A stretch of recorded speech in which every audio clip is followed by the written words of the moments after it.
Carbon fiber ASA, great for outdoor applications. Which one is your favorite color? And do they have similar mechanical properties? Let's find out.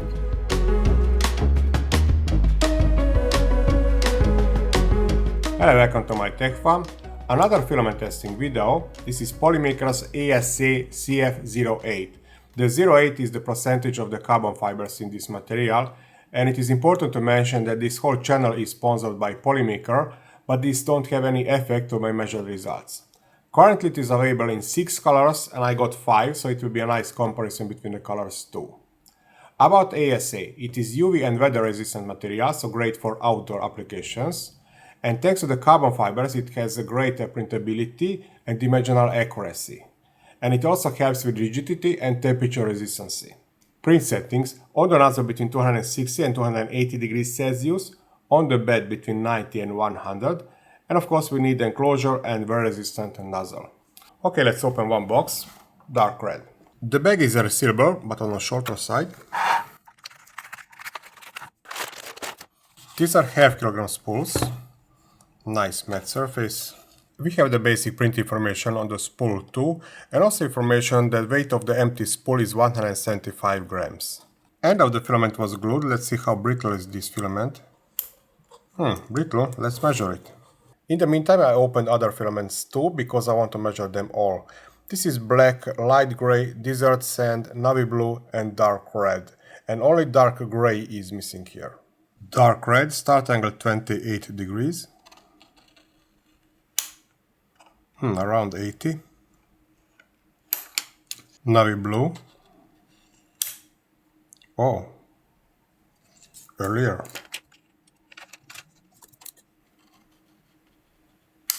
Yes. Desert sand. 70. Light gray. One more time. Same. Black. Below 70. Same. One more time the dark red to see if it is really tougher than other filaments. Yes. Looks like I have to explain this test because several times I got comments that I have so many useless tests, and this is one of them.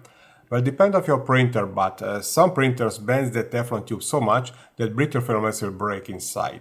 And if this angle between the start and the end is below 40 degrees, that's quite brittle filament and you have to pay attention to this. Also with brittle filament it is hard to use these holes for locking end of the filament. Maybe the distance between the holes could be a little bit bigger, because if I bend it just a little bit more, they will break. That's why it is much safer to glue the end of the filament, but don't forget to use some stick tape which is temperature resistant and it will not fall off in the filament dryer, for example. And if you want, you can download this tool from the printables. I will print on H2S, and so far I'm sure that I will not have a problem with dark red, and I'm expecting problems with the light gray. As always, I will show you my full experience. I had some problems printing on H2S, but I had zero issues on X1 Carbon and on the P2S. I also tried on the Chili Q2. There, without a riser, I had a problem with the Teflon tube bending and the filament broke inside, but with the riser, zero issues. Now let's continue. Test object in the slicer, and I will have a lot for the impact test. I'm using the Bambu Lab ASA-CF because we don't have the profile for the H2S. And the print temperature will be 275, and I'm reducing the flow rate because profile on the Polymaker for X1 Carbon is only 12. Dark red is loaded. I'm using external spool holder. I hope it will survive this bed leveling, because here the bending of the tube is the biggest. The printing started, so from now on I'm sure it will be fine. Printing is at 40% approximately and it's completely fine. Only I can feel that typical smell of the ASA. And unfortunately my H2S is not connected to the ventilation hole so far, only the X1 Carbon, but I don't have the active heated chamber. It will be finished soon, but I can feel the smell of the ASA. Usually with the X1 Carbon I turn on the exhaust fan to 10% and it slowly sucks out the air to that ventilation hole. But here, even if it is connected, the doors are closed on the back side. So I have to figure out some solution for this. Printing is finished a few seconds ago. Bed adhesion check. Okay, good. I wait until it cools down and I can move to the next filament. Unfortunately it started, broken filament inside. Printing at 45% and it will be finished overnight. Good morning. Finishing second attempt, and now let's move to even more brittle filament, which is black. Black color, and it also started in the second attempt. The last vertical test object. Not sure if you can see that smoke, so definitely you want a good ventilation when printing with this kind of filaments. Navy blue. Similar to previous two filaments, it broke during the auto leveling because the Teflon tube is bended a lot, and it just started with the printing but stopped there. I could just reload the filament and it could continue with the printing, so no auto leveling anymore, and since that it is okay. This printing I supervised from my workplace, and it's really beautiful, the color. And now the most brittle filament, the light gray.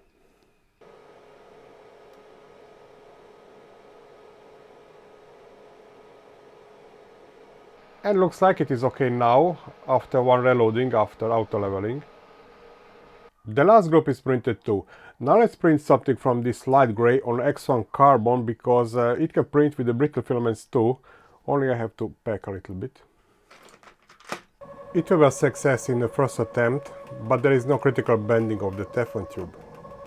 And when I'm printing with X1 carbon, there is no unpleasant smell, because I enabled 10% of the exhaust fan, and this printer is connected to that ventilation hole. Success in the first attempt, but before I open the doors, and no smell we came into the room. It's just a simple bit holder.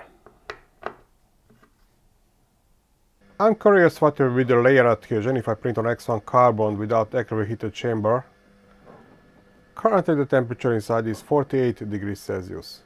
Fibers always helps with the dimensional accuracy. Just to show you, design length is 80 millimeters. I'm measuring the above elephant foot, 79.99 for example, one more, 79.99. Without fibers, the shrinking would be approximately half percentage. This means on this length 79.6 approximately. It's time for the mechanical testing. Tensile test with horizontal printed objects.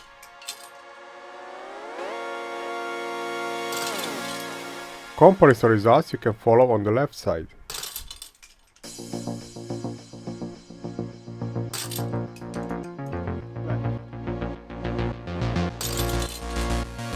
Layer adhesion with vertically printed objects.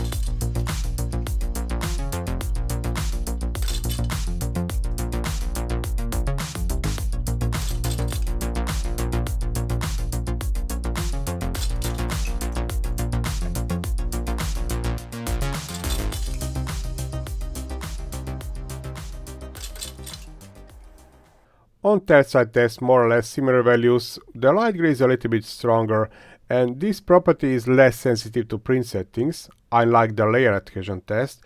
Here, most of the test objects are in range of acceptable, except the light gray. And print on X1 carbon without actively heated chamber, it's even weaker. Here you can see my rating for this size of test object. Shear test horizontal printed objects.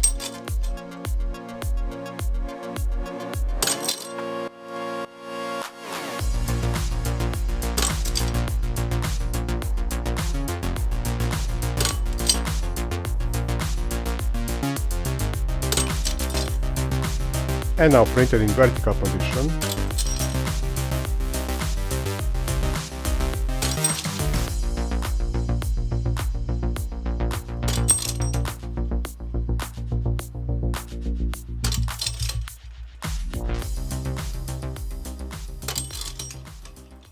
Shear test, printed in horizontal position. Fibers always helps here.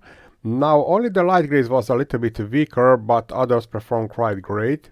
Now with the vertically printed, here the layer adhesion is important, and no surprises here, the light gray is the weakest, and all other more or less very similar. Torsion test, and I will start with horizontally printed objects. 0.9, 0.8, 0.9. Vertically printed with same dimensions. 0.7, More or less similar brake loads, except with the vertical printed grey because of its weaker layer adhesion, but this printed in vertical position always breaks more suddenly. The load at 90° rotation is more important for me, and printed in horizontal position, more or less similar values. The light grey is the weakest, desert sand the strongest, but the accuracy of my equipment is 0.1 Newton meters. Now printed in vertical position, here the layer adhesion is important, and yes, no surprises here, the light grey is the weakest. Creep tests the deformation under constant load of 1.25 kilograms, and this is their initial deformation.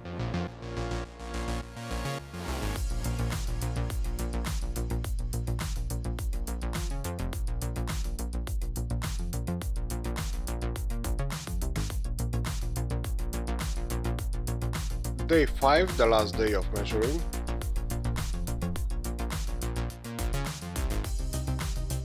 $13.35, $13.13, $13.31, $13.55, $13.31. Let's remove the loads. With there is no permanent deformation on them. On this graph we can see the distance between two reference surfaces, and we can see some difference in the star deformation, but the creeping is the difference between 2 days, and that's what we can see on the second graph, and we can see that more or less it is very similar. And this material resists good to the creeping. Even on the first day the deformation was less than 0.2 millimeters, which is extremely small. 3-point bending test, side by side all 5 colors. Distance between supports is 50 millimeters, and I'm recording the deformation under these loads after 1, 30 and 60 seconds. And this is the last one, deformation under 10 kilograms.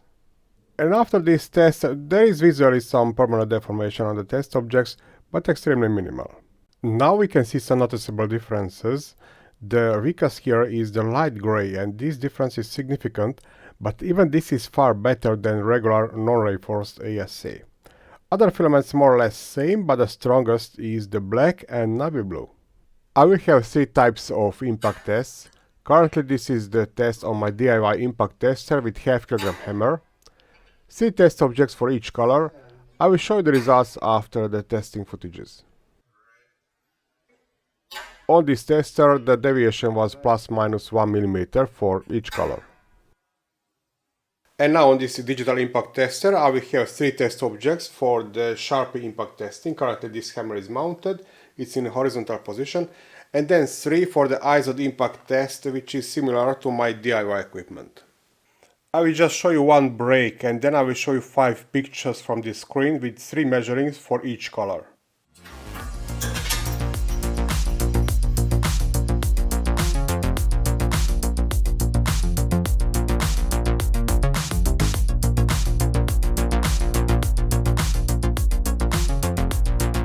And now moving to the ISO impact testing, and first I have to replace the hammer and do some changes in the settings.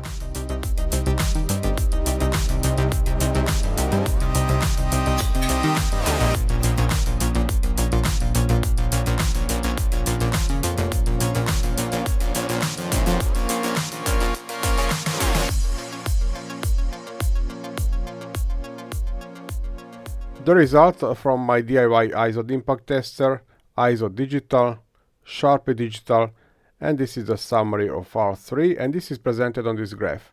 We can see smaller values on DIY ISO compared to the digital ISO, and I can always see some difference when the test object don't break immediately and there is some friction between the object and the hammer.